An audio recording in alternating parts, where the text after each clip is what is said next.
Any premier নিউজৰ সন্ধিয়াৰ বাতৰিলৈ আপোনালোকক স্বাগতম জনাইছোঁ। ভাৰতীয় সংবিধানৰ 244A ধাৰাটো কংগ্ৰেছ দলে নিৰ্বাচনী ইস্যু হিচাপে গ্ৰহণ কৰা নাই, ইয়াক সমস্যা হিচাপে গ্ৰহণ কৰিছে আৰু কেন্দ্ৰত কংগ্ৰেছ দলৰ চৰকাৰ হ'লে ইয়াক সমাধানৰ ব্যৱস্থা কৰা হ'ব। আজি ধনচিৰিত এক নিৰ্বাচনী প্ৰচাৰ সভাত অংশগ্ৰহণ কৰি কংগ্ৰেছ দলৰ প্ৰাৰ্থী জয়ৰাম ইংলিঙে সংবাদ মাধ্যমৰ আগত মন্তব্য কৰে। আনহাতে নিৰ্বাচনী প্ৰচাৰ সভাত ভাষণ প্ৰদান কৰি ইংলিঙে কয় যে ধনচিৰি অঞ্চল তেওঁৰ অতি প্ৰিয়।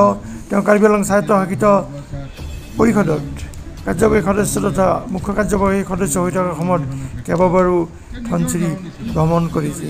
আজি নিৰ্বাচনী প্ৰচাৰ সভাত প্ৰাক্তন কাৰ্যবাহী সদস্য বিদ্যা সিং ৰংপি, ভূপেন হাসনু আদিকে ধৰি প্ৰদীপ ডিফুচা অংশগ্ৰহণ কৰে। राहुल गांधी जिंदाबाद जिंदाबाद जिंदाबाद इंडियन नेशनल कांग्रेस जिंदाबाद जिंदाबाद जिंदाबाद कांग्रेस जिंदाबाद जिंदाबाद जिंदाबाद कांग्रेस जिंदाबाद जिंदाबाद जिंदाबाद राहुल गांधी जिंदाबाद जिंदाबाद जिंदाबाद जयराम इंगलैंड जिंदाबाद जिंदाबाद जिंदाबाद जयराम इंगलैंड जिंदाबाद जिंदाबाद जिंदाबाद जयराम इंगलैंड जिंदाबाद जिंदाबाद जिंदाबाद समाप्त ইমানতে সভা ভংগ।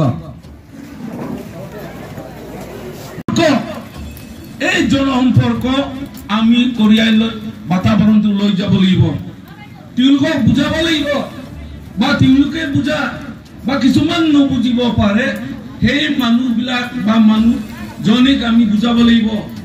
আৰু বেছি দিন নাই, আৰু 2 সপ্তাহ ধৰক ধৈৰ্য ধৰিব লাগিব। 2 সপ্তাহৰ পিছতে ইণ্ডিয়া এলায়েন্সে দিল্লী চৰকাৰ বহিব।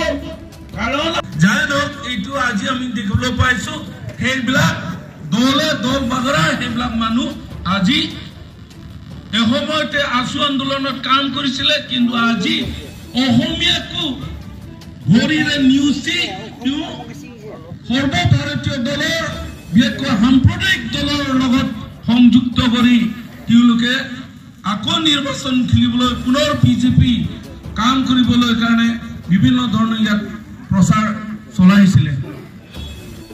বেলেগ ছ'চিঅ' ইকনমিক ইছ্যুটো বহুত আছে, লগতে ছ'চিঅ' কালচাৰ ইছ্যুটো বহুত আছে।